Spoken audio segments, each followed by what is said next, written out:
Everyone, good morning, welcome back to my channel Sudama's lifestyle. আশা করি তোমরা খুব ভালো আছো, আর আমি তো আজকে খুব ভালো আছি, কারণ আজ হলো আমার ছেলের জন্মদিন। তো আজ সকালবেলায় সবাইকে গুড মর্নিং বলো, ওরম করে বলো গুড মর্নিং। Good morning. সোনা বাবা, আজকে আমার সোনা বাবাটার জন্মদিন। সবাই তোমরা সবাইকে আশীর্বাদ করো, ওজন খুব ভালো থাকে, সুস্থ থাকে, জীবনে অনেক বড় মনের মানুষ হয়, যেটা এখন খুবই প্রয়োজন আজকালকার দিনে, একটু বড় মনের মানুষ হওয়ার। এবার কি হবে না হবে সেসব দিয়ে আমি এখন চিন্তা করছি না, আমি শুধু চাই ও সুস্থ থাকুক আর অনেক বড় মনের মানুষ হোক, সেটাই চাই। তো আজকে তো অনেক অনেক কাজবাজ আছে, রান্না বান্না অনেক কিছুই আছে, ছেলেকে রান্না বান্না করে দেবো, অনেক কিছুই করবো আজকে। কিন্তু কালকে থেকে আমার ছেলেটার একটু শরীরটা খারাপ হয়েছে, এবার দেখি কি ও কী বলে করতে, সেটাই আজকে ওর পছন্দ মতো সব রান্নাবান্না হবে আজকে। তো তোমরা ভিডিওটা দেখতে থাকো, আমি ফটাফট করে কাজগুলো করে নিই। সবার প্রথমে ঘর ঝাড় দিয়ে এবার ঘরটরগুলো মুছে নিলাম, মুছে নিয়ে যা বাসি কাজকর্মগুলো আছে সেগুলো সেরে টেরে নিয়ে স্নান ফান করবো, এরকমই একটা প্ল্যান আছে। তারপরে রান্নাঘরে ঢুকবো, নাহলে রান্না করতে আবার দেরি হতে তারপর স্নান হবে না। যাই হোক, এসব করতে করতে তারপরে জলগুলো ভাবছি একটু ভরে নিয়ে তারপর ফ্রিজে রেখে দিই, কারণ না এত যা গরম পড়ছে এখন যে মানে ঠান্ডা জল ছাড়া কোনো উপায় নেই, মানে এমনি জল খাওয়াই যাচ্ছে না, এত গরম জল। যাই হোক, ওই জলগুলো ভরে এখন ফ্রিজে তুলে দেবো, ফ্রিজে তুলে দিয়ে তারপর অন্য কাজে যাচ্ছি। এর মধ্যে দেখো আমার শাশুড়ি মাও চলে এসছে, মানে আমার ছোট ননদের বাড়িতে 1 মাস মতো ছিল, 1 মাস পর মা বাড়ি আসছে, 1 মাসের অনেক বেশি, তারপর মা বাড়ি আসছে।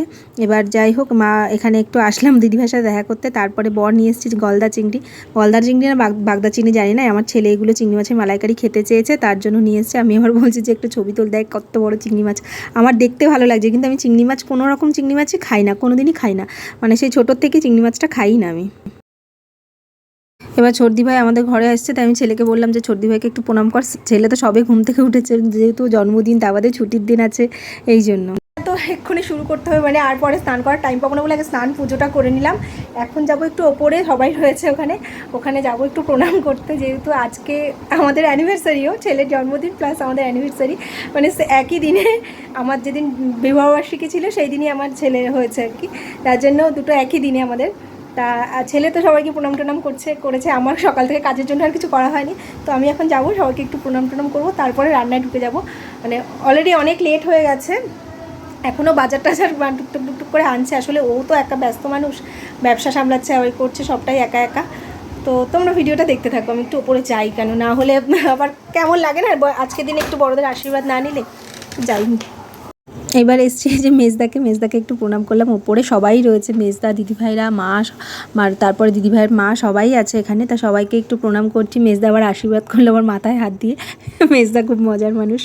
যাই হোক, এখানে আমাদের পরিবারের সবাই খুব মজার মানুষ, মানে সবাই খুশি। মানে এটা হলো দিদিভাই, মানে আমার আগের যে যা, সেই মানে আমার বড় যা, আর দিদিভাই, আর তারপরে মাকে প্রণাম করছি। আর ওই পাশে দাঁড়িয়ে আছে বড়দিকে প্রণাম করব, তারপরে যাব দিদিভাইয়ের মায়ের কাছে, দিদিভাইয়ের মা ওখানেই আছে বসে, মাকে প্রণাম করব। মানে সবাইকে বড়দের আশীর্বাদ না নিলে তো একটু কেমন লাগে, তাই না বলো? আজকের দিনে, আজকে যেহেতু বিবাহবার্ষিক, ছেলের জন্মদিন, দুটো ভালো দিন আমাদের আজকে, যেহেতু তার জন্য সবাইকে নমস্কার করছি। দিদিভাই আমাকে একটু আদর করে দিল, যে আসো একটু আদর করে দিই আজকের দিনে। মেজদা আবার ওখানে বলছে এখানে কি চলছে, হ্যাঁ কিন্তু মেজদা বুঝতেই পারছে না যে ভিডিও চলছে। মেজদা আবার নিজের মুখটাও শেষে দেখিয়ে দেবে, দেখো এই দেখো। এদিকে দেখো ডাল হচ্ছে একদিকে 5 রকম ভাজা, ছেলেকে যেটা দেবো সেটাই করছি। আর ওদিকে আমার বরকে দিয়েছি রসুন ছাড়াতে, আমি টুক করে একটু ভিডিও নিয়ে নিলাম, ও মানে লুকিয়ে নিয়েছি, এটা না হলে হয়তো লজ্জা পেয়ে যাবে ভিডিও নিচ্ছি রেখে। এবার ওকে বললো একটু রসুনগুলো ছাড়িয়ে দিও, খুব কুড়েমি লাগে। বাবা গাইস, এত গরম পড়েছে, রান্নায় পুরো একদম সেদ্ধ হয়ে যাচ্ছি আমি। যাই হোক, তার মধ্যে ওভেনটা আমার একদম ম্যাচাকার হয়ে গেল, ওভেনের বার্নারটা দেখি জ্বলছে না। এবার এত বার্নার ঠিক না থাকলে আমি কী করে রান্না করি বলো? একটা দিকে হচ্ছে, একদিকে হচ্ছে না, এত মনে প্রবলেম হচ্ছে। তারপরে আমার ঘরে আর একটা ওভেন ছিল, ওটারও একটা বার্নার মানে অসুবিধা হয়েছিল, যার জন্য ওইটাকে নিয়ে আবার দোকানে পাঠিয়ে তারপর আবার বার্নার লাগিয়ে আনালাম বাড়িতে। আনার পর দেখি গ্যাসটা থেকে গ্যাস বেরিয়ে যাচ্ছে, লিক হয়ে যাচ্ছে। চিন্তা করো মানে কি, মানে আজকে যে হচ্ছে আমার সাথে, মানে সহজে কোনো কিছু হয় না আমার, মানে সুষ্ঠুভাবে যে করবো হবে না, ঠিক কোনো না কোনো বাধা চলেই আসবে। জানি না এটা কেন আমার সাথে হচ্ছে। যাই হোক, যে কোনো ভালো কিছু পেতে গেলে বা যে কোনো ভালো জিনিস হতে গেলে তার বাধা নিশ্চয়ই আছে, সহজে যেটা পাওয়া যায় সেটা কখনোই ঠিক না, এটা আমি শুনেছি। যাই হোক, সব কিছু ভালোই হবে আশা করি সারাটা দিন। তো এখন পুরো ঘেমে নিয়ে একসার অবস্থা দেখো। রান্নাবান্না অলমোস্ট কমপ্লিট হয়ে গেছে, এখন শুধু মাংসটা হচ্ছে, আর এদিকে চাটনিটা করবো, একটা সাইডে এখন চাটনিটা বসিয়ে দেবো আর পায়েস করবো, ব্যাস তাহলেই আমার হয়ে যায় রান্নাবান্না। তো আজকে এত কষ্ট হয়ে গেছে, চিংড়ি মাছের মালাইকারি করলাম, ওদিকে মুসুর ডাল করলাম, ছেলে বলে মুগ ডাল খাবো না, আমি মুসুর ডালই খাবো গরমের মধ্যে, 5 রকম ভাজা, এগুলো তো মানে করতেই হয় আর কি জন্মদিনে। ব্যাস এসবই রান্না হয়েছে টুকটাক, আর বেশি কিছু করতে পারিনি, মানে প্রচণ্ড কষ্ট হয়ে গেছে। মাংস আর চিংড়ি মাছের মালাইকারি ছেলের জন্য করেছি, মানে ছেলে খাবে, আর যারা মাংস খাবে না তাদের জন্য চিংড়ি মাছ আছে, ব্যাস তার জন্য আর কিছু করিনি। ব্যাস এইটুকুনি আজকে হয়েছে রান্নাবান্না। তো এখনও সকাল থেকে জল ছাড়া কিছুই খাইনি, মানে সময় পাইনি, যেহেতু একা হাতেই সবটা করতে হয় আমাকে, মানে করছি আর কি। আমাকে করবে, আমার বর তো ঘুরে ঘুরে বেড়াচ্ছে। জায়গা থাকলে অবশ্যই আসতো, কিন্তু জায়গাদের আজকে নেমন্তন্ন আছে একটা জায়গাতে, যার জন্য ওরাও থাকতে পারেনি দুপুরবেলা। আমারও ছিল নেমন্তন্ন, মানে একটা শ্রাদ্ধ বাড়িতে নেমন্তন্ন, যেহেতু ছেলের জন্মদিন আজকে, একটা ভালো দিন, এই জন্য আমরা আজকে যাইনি, বাড়িতেই রান্নাবান্না করি বরাবর, তার জন্য আজকেও করেছি। তা এই তো জাস্টটা, ওরা যদি থাকতো আমার এতটা কষ্ট হতো না, ঠিক হাতে হাতে আমাদের করে দিত, মানে শুধু রান্নাটাই করতাম আর সমস্ত কিছুই ওরাই করে দিত। কিন্তু ওরা যেহেতু নেই, এখন সবটাই আমার একা একা সামলাতে হচ্ছে, তো কী করা যাবে, রান্নাটা একটু বাকি আছে। তো তোমরা ভিডিওটা দেখতে থাকো, রান্নাবান্না করে ছেলেকে তাড়াতাড়ি খেতে দেবো, কেন ও সকাল থেকে ভাত খায়নি, ও শরীরটা খারাপ লাগছে বলে ও খায়নি ভাত আমি দিও না সকালবেলা, মানে একবারে 5 রকম ভাজা দিয়ে দুপুরে ভাত দিই, মানে জন্মদিনের দিন বরাবর এটাই করে এসেছি। তো তোমরা ভিডিওটা দেখতে থাকো।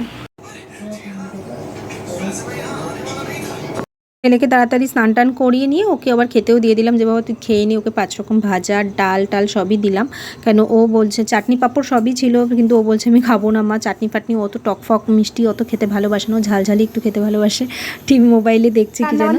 তারপরে এখন ঠিক আছে ভাই, আসতে দাও একটু, আসতে দাও টিভিটা। কেমন হচ্ছে তোমার মালাইকারি বলো? খুব ভালো আছে, দেখো খাও, সবটাই তোমার পছন্দের মতো আজকে, ঠিক আছে। চাটনি খাবি না বাবা? মধ্যে দেখো কারেন্টের ফেজ গেছে, ফেজ না ফিউজ কি বলে ওটা গেছে, মানে এত গরমে কষ্ট হচ্ছে, মানে ছেলেটা একটু খেতে খেতেই মানে সঙ্গে সঙ্গে কারেন্টটা চলে গেল। কাকি শাশুড়ি খাবারটা দিয়ে আসছি, কারণ উনি তো হাঁটাচলা করতে পারেন, এই জন্য ওনার খাবারটা আগে দিয়ে আসি। ও কাকি, কাকি শাশুড়িকে খেতে দিয়ে এবার আমি আমার আর যারা ছিল তাদেরকে সবাইকে খেতে দিলাম, মা দিদিভাই তারপর পাপান সবাইকেই দিয়ে দিলাম এখানে খেতে। আমার কি শাস্তি গাইস, এটাই বলে শাস্তি। এই যে এখন আমি খেতে বসেছি, সবাইকে খেতে খেতে দেওয়া হয়ে গেছে, যাকে যা দেওয়া সেগুলো সব দিয়ে ফেলেছি, এখন আমি খেতে বসেছি। এখনও অবধি কারেন্টটা আসলো না, এখন একটু কারেন্টটা আসতে পারতো। বাপরে আমি পুরো একদম সেদ্ধ হয়ে গেছি ঘেমে, এখনও মানে আরও রান্নাবান্না আছে, মানে রাতের জন্য সেগুলোও করতে হবে। তো পায়েসটাও করা হয়নি, পায়েসটা যেহেতু সন্ধ্যেবেলা ছেলেকে দেবো, তাই পায়েসটা এখনও মানে করা হয়নি। এখন খেয়ে দিয়ে সব পরিষ্কার টরিষ্কার করে নিয়ে একদম ফ্রেশ করে গ্যাস ফ্যাস পরিষ্কার করে তারপরে পায়েসটা রান্না করবো, কেন তার আগে তো করতে পারবো না, ওর মেঠো কাটার মধ্যে পায়েস টায়েস করা ঠিক না, যেহেতু এটা শুভ কাজ, হ্যাঁ শুভ জন্মদিনের, এই জন্য আমার শাশুড়িকে দেখি গ্যাস ট্যাস পরিষ্কার করে তারপরেই করে, তা আমিও সেভাবেই করি। তো এখন একটু খেয়ে নিই, কেন সকাল থেকে কিচ্ছু খাইনি, এখন বাজে 3:30, বেলা 3:30 বাজে, তাই এখন একটু খাই, খেয়ে তারপরে আবার কাজ বাজ করবো, মানে শুতে তো পারবোই না, বসতেও পারবো না, অনেক অনেক কাজ আছে। তো তোমরা ভিডিওটা দেখতে থাকো। এত সুন্দর এত সুন্দর, তোমার একটা ভিডিওতে নিই, সুন্দরী ননদ তো নিয়ে। এই যে আমার ননদ বাড়ি চলে যাচ্ছে, মানে ছর্দি ভাই বাড়ি চলে যাচ্ছে। অনেকে বলে ছর্দি ভাই আর আমি নাকি এক দেখতে, তোমরা একটু কমেন্ট করে বলো তো যে সত্যি কি আমরা দুজন এক দেখতে? আমার তো মনে হয় আমার থেকে অনেক অনেক অনেক বেশি সুন্দর দেখতে ছর্দি ভাই, মানে এখনও এত মানে মেয়ের বিয়ে টিয়ে হয়ে গেছে, এখনও এত সুন্দরী, মানে উনি সত্যিই খুব প্রথম থেকেই খুব সুন্দরী ছিল। যাই হোক ছর্দি ভাই চলে গেছে, এবার তারপরে আমার মনে পড়লো যে দুব্বই তো তোলা হয়নি, সন্ধ্যাবেলা যে ছেলেকে আশীর্বাদ করবে সবাই, দুব্বো তোলা হয়নি, তারপরে আবার সেই দুব্বো তুলতে গেলাম, মানে এত গরমে কষ্ট হচ্ছে, নাজেহাল অবস্থা গাইজ আমার, যে আজকে কী কষ্ট হচ্ছে, তার মধ্যে কারেন্টটা বারবার যাচ্ছে আসছে, মানে খুব বিশ্রী একটা অবস্থা। যাই হোক এখান থেকে দুব্বগুলো তুলে নিয়ে একদম ধুয়ে টুয়ে রেখে দেবো, সন্ধ্যাবেলা সবাই এটা আশীর্বাদ করবে তার জন্য। যাই হোক রান্না বান্না খাওয়া দাওয়া সবই হয়ে গেছে, এখন রাতের একটু বাকি আছে, মানে পায়েস টায়েসগুলো ওগুলো একটু করবো, আর এটুকুই একটু বাকি আছে, ওটা করে নেবো, ব্যাস। গ্যাস ফ্যাস পরিষ্কার তো হয়ে গেছে আগেই, প্রচণ্ড গরম লাগছে আর কষ্ট হচ্ছে গ্যাস, মানে যেহেতু একা হাতে সবটা করেছি, আর এত গরম পড়ছে এখন, মানে এই 2-4 দিন ধরেই দেখছি যে অনেক অনেক গরম পড়ছে, তার মধ্যে আজকে এত কষ্ট হয়েছে, একবার গ্যাসের ওভেনটা খারাপ হয়, একবার গ্যাসের সিলিন্ডার থেকে গ্যাস বেরিয়ে যাচ্ছে, মানে একটা যা-তা অবস্থা, মানে একবার এখান থেকে ওদিকে সব নিয়ে যাচ্ছে, আবার ওদিক থেকে এদিকে নিয়ে আসছি, মানে কী পরিস্থিতির মধ্যে যে আজকে রান্নাবান্নাগুলো করেছি, মানে সারাটা দিন শুধু পা দুটো আমার দৌড়ে বেড়াচ্ছে, মানে এদিক ওদিক করছি, আমার চোখের তলায় পুরো একদম মানে কালি হয়ে গেছে, মুখ টুক লাল হয়ে গেছে একদম, ক্যামেরা জানি না কতটা বোঝা যাচ্ছে, মুখ চোখ পুরো লাল হয়ে গেছে। তো তো দুপুরটা তো এইভাবে কাটালাম, রাতে আবার কি করি না করি সবটাই তোমাদের নেক্সট ব্লগে জানাবো, অবশ্যই জানাবো, যতটুকু পারবো ততটুকু শেয়ার করবো তোমাদের সাথে। তো আজকের ভিডিওটা এই অবধি থাকলে সবাই খুব ভালো থেকো, সুস্থ থেকো, আর আমার ছেলেকে প্রাণ ভরে সবাই আশীর্বাদ করো যেন ও অনেক বড় মানুষ তৈরি হতে পারে, বড় মনের মানুষ তৈরি হতে পারে। সব থেকে বড় কি হলো না হলো ইন ফিউচার আমি ওসব নিয়ে চিন্তা করি না, যেটা হওয়ার সেটা হবে, নিজের চেষ্টা থাকলে যেটা হওয়ার সেটা নিশ্চয়ই একদিন হবে। হ্যাঁ, সেটা ওর কর্মের ওপর ডিপেন্ড করছে, কিন্তু ও যাতে একটা ভালো মনের মানুষ তৈরি হয় এটা একটু তোমরা একটু আশীর্বাদ করো সবাই মিলে, ও যেন সুস্থ থাকে, সে ভালো থাকে, ব্যাস আর কিচ্ছু চাই না। তো আজকে ভিডিওটা এই অবধি, সবাই খুব ভালো থেকো, সুস্থ থেকো, নেক্সট ব্লগের জন্য অপেক্ষা করে এখনকার মতো সবাইকে টাটা।